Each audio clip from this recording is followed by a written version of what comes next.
Hi, everybody. Okay, so I'm really excited about this next segment. Often when people think about sponsorships or companies being a part of something, they really see it as like pay for play. Like, let's just write a check and put a logo up, and that is not what's happening here at all today. And you're about to get a deep dive into the thinking of the president of the Kroger Company Foundation, Denise's mind. And the conversation is with somebody that I absolutely love. We are so lucky to have her here. She travels the world every single day of the year fighting for food and food systems. It's Danielle Nierenberg, who I call Danny. I have the privilege of being her friend. And hey, guys, woo-woo! Come on, let's sit down. Let's meet. Let's hang out. Here she is. So she co-founded Food Tank with Bernard, who's right here too. And they are the people who bring everyone together around these conversations all over the country. And were really instrumental, actually, in the White House conference I was speaking about earlier. So I would love to invite, and look at her. She's here injured as well. I'm all good. Thank you. And I have Denise, who is out there meeting with everybody, because that is what she is most passionate about. There she is. Come to the stage. And you guys are going to hear a deep dive, so please. Hi, everybody. You're probably tired of me. Sorry. Thank you so much, Natalie. No one's tired of Denise. I want to thank the production team and everyone behind the scenes for making these chairs possible for me. Let's give them a round of applause, please. I am so happy to be back here at Future of Food. It's a wonderful place and a wonderful venue to discuss all sorts of issues. So thank you all for being here. Again, I'm Dani Nierenberg. I'm co-founder with Bernard Pollock of Food Tank. We are a research and advocacy organization devoted to telling stories of hope and success in food and agriculture systems across the globe. And we really do that, thank you, to inspire, motivate, and activate positive transformation in our food systems, to change how we produce and consume food. So again, an honor to be here, an honor to be on the stage with Denise.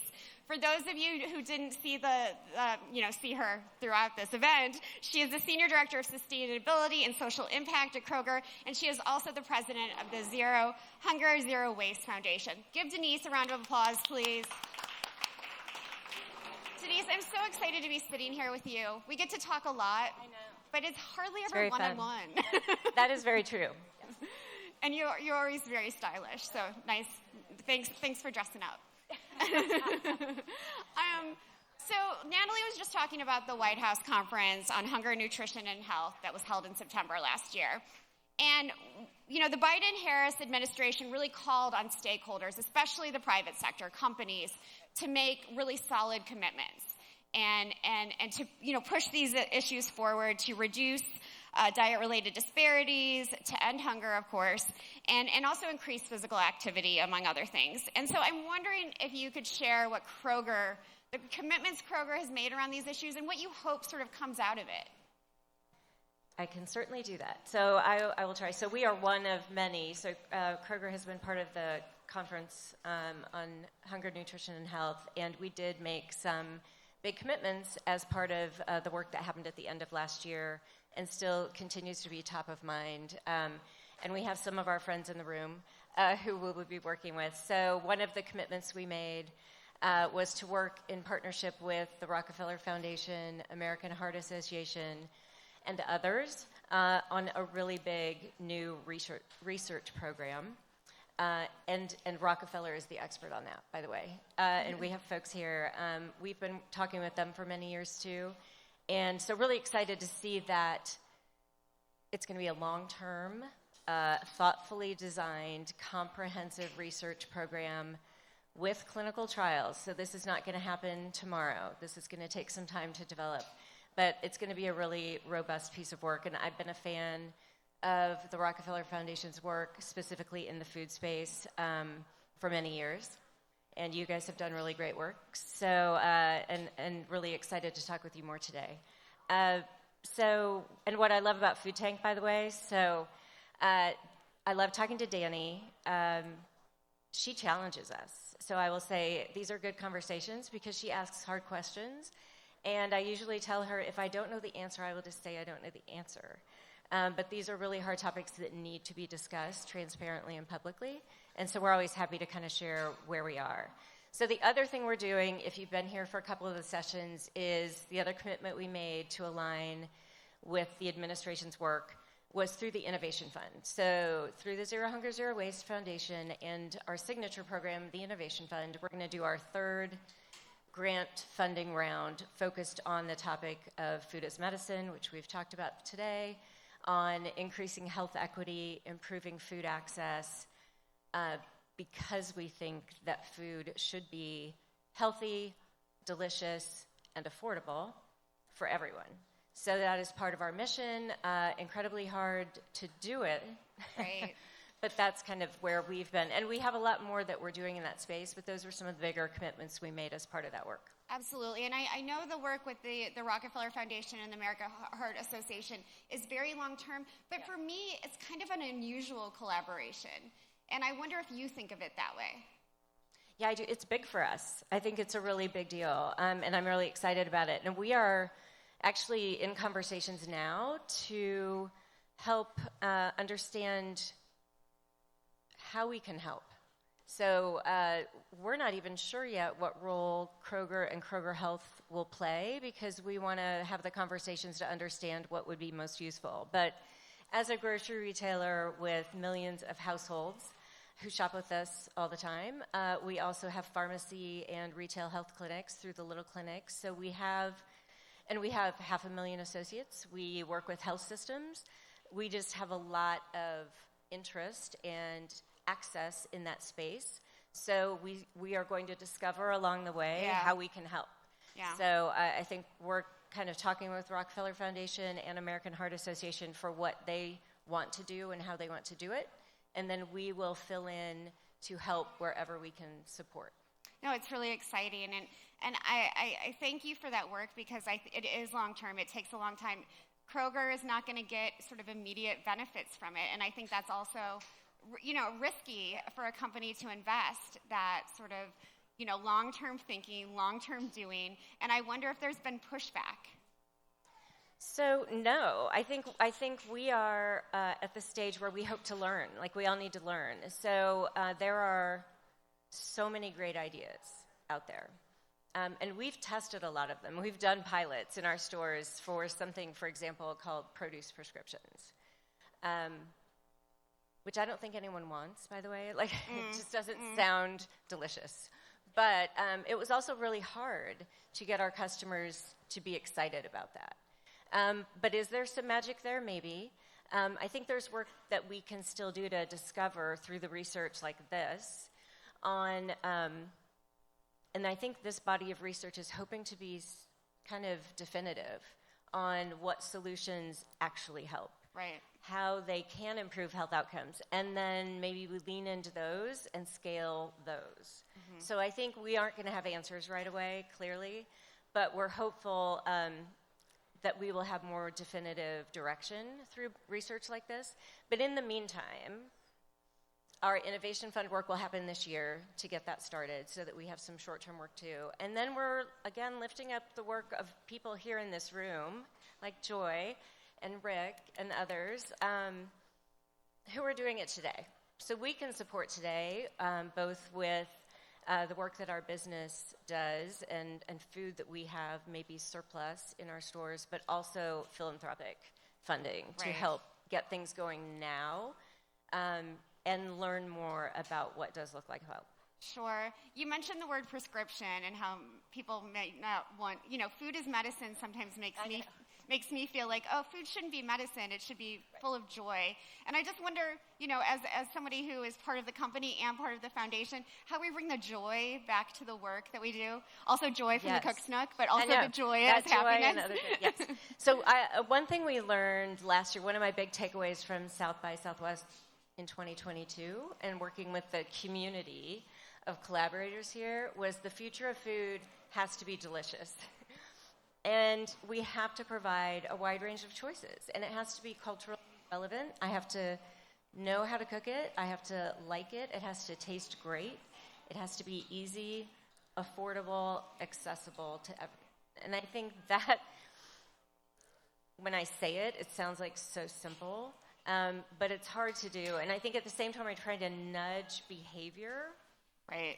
Toward healthier options, but they still have to taste great. Right.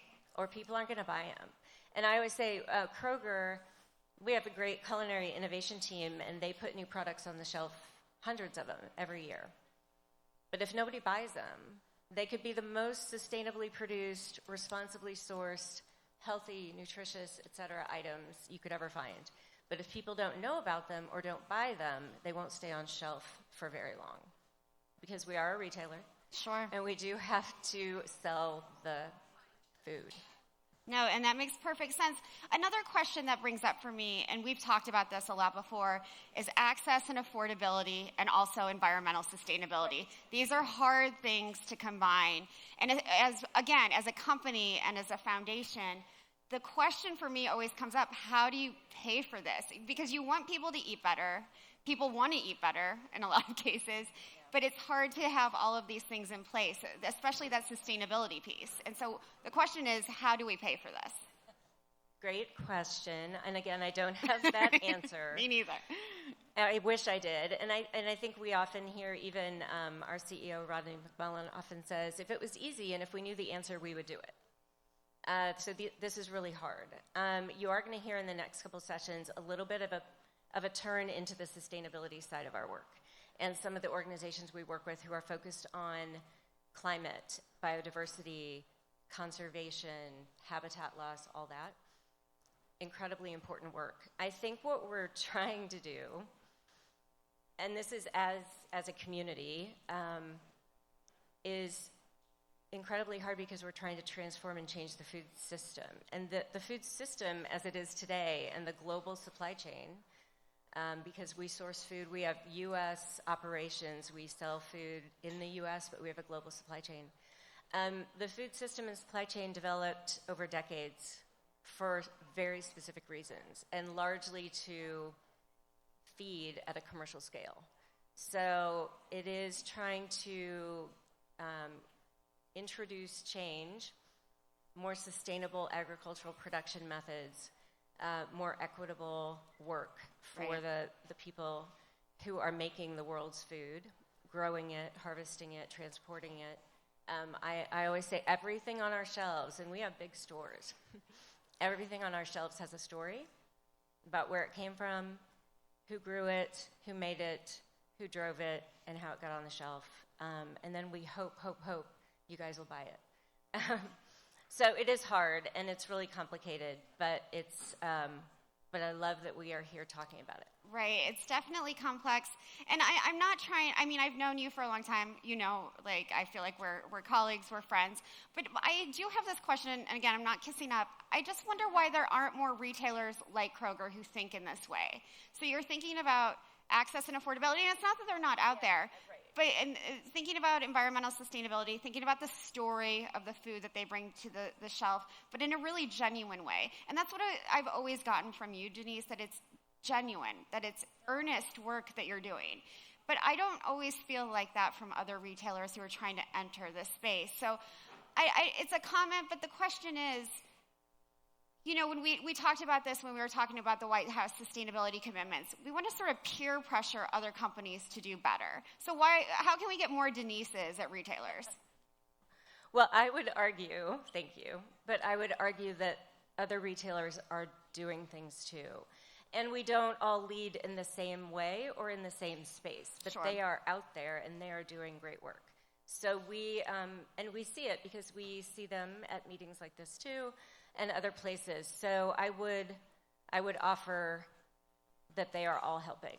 And often it's in their own unique way that fits with their own business model. And I think that's also, and I forgot to answer the question about who pays and how we pay for this, I'm sorry.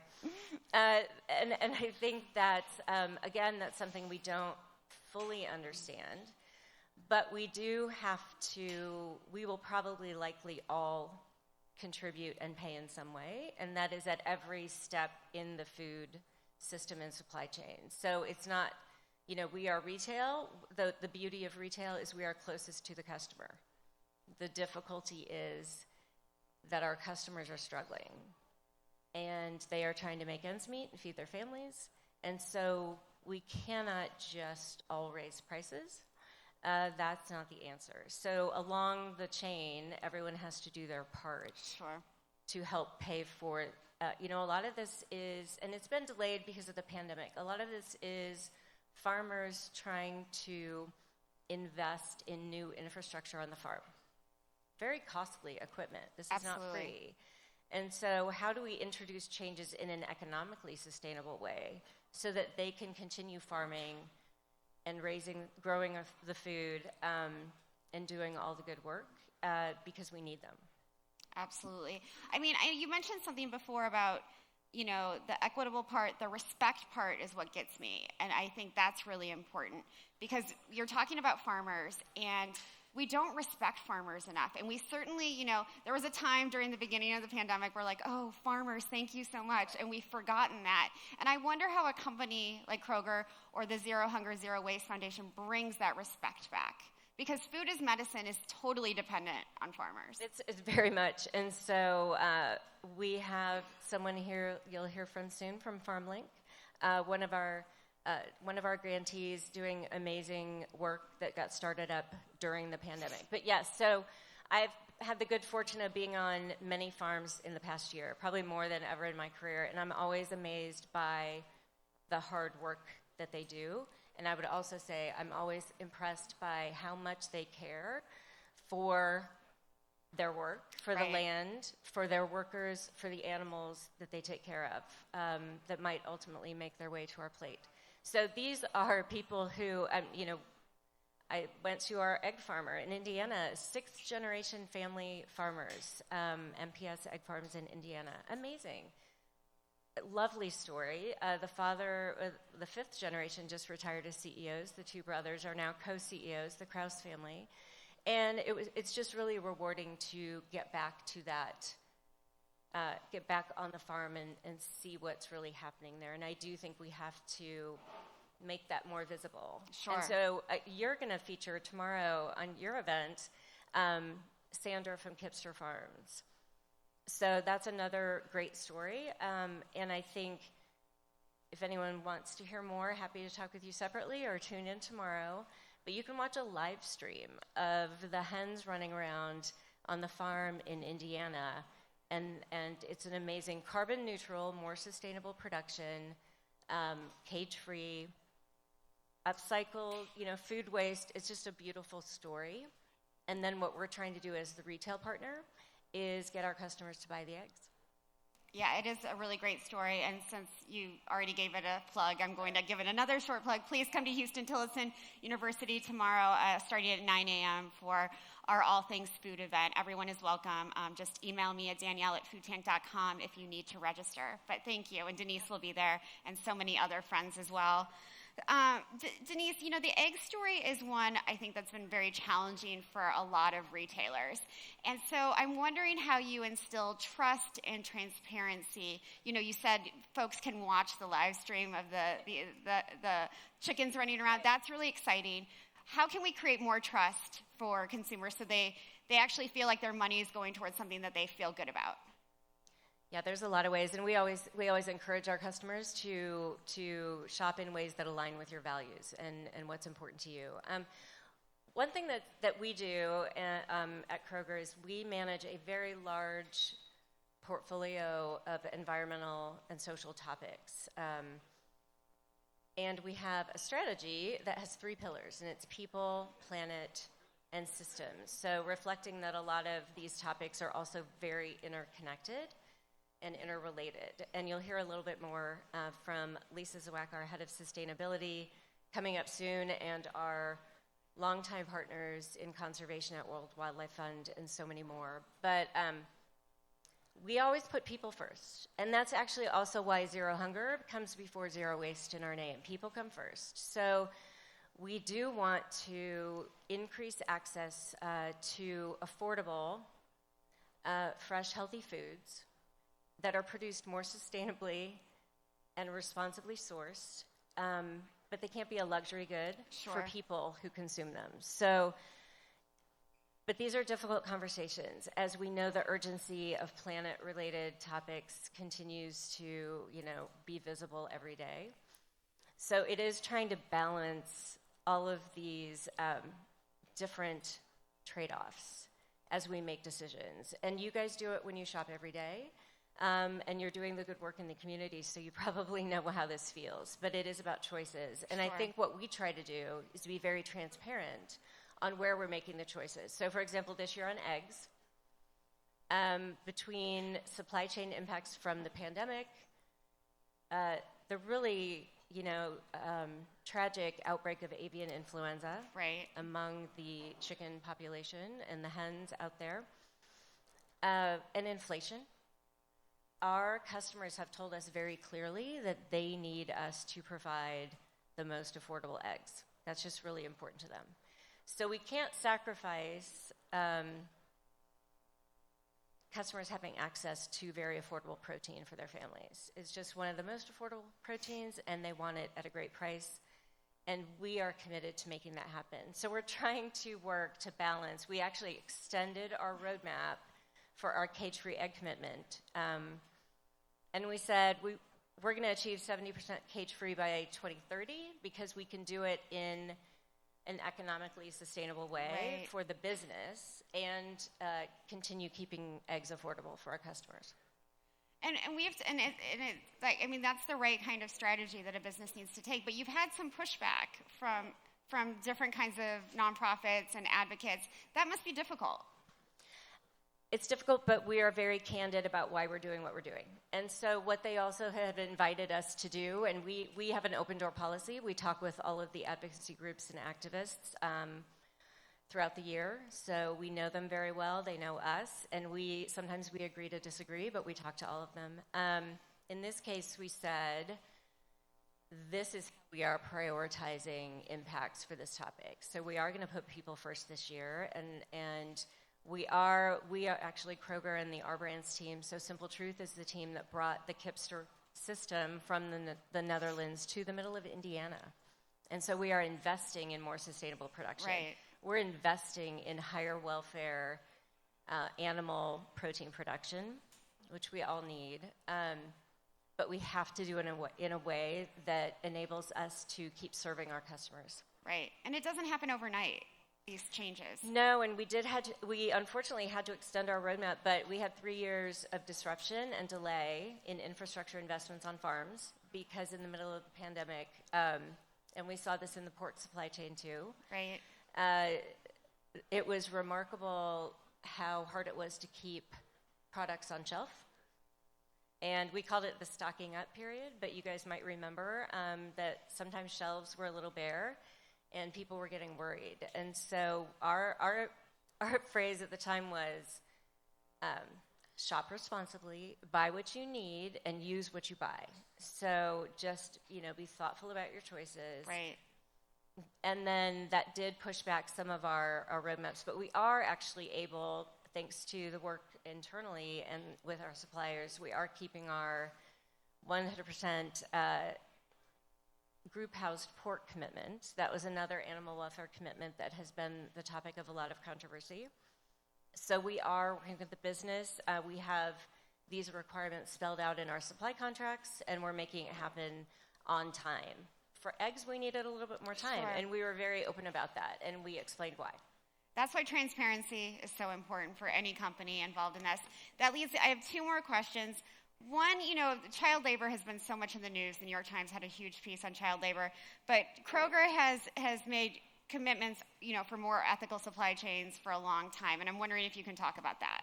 Yeah, see, Danny always asks the hard questions. So I think, and I continue to learn, I actually personally lead the human rights work at Kroger, which is an incredible learning experience for me, and I've really enjoyed it. I think we believed for a very long time that production facilities, that our suppliers' production facilities in the United States were lower risk.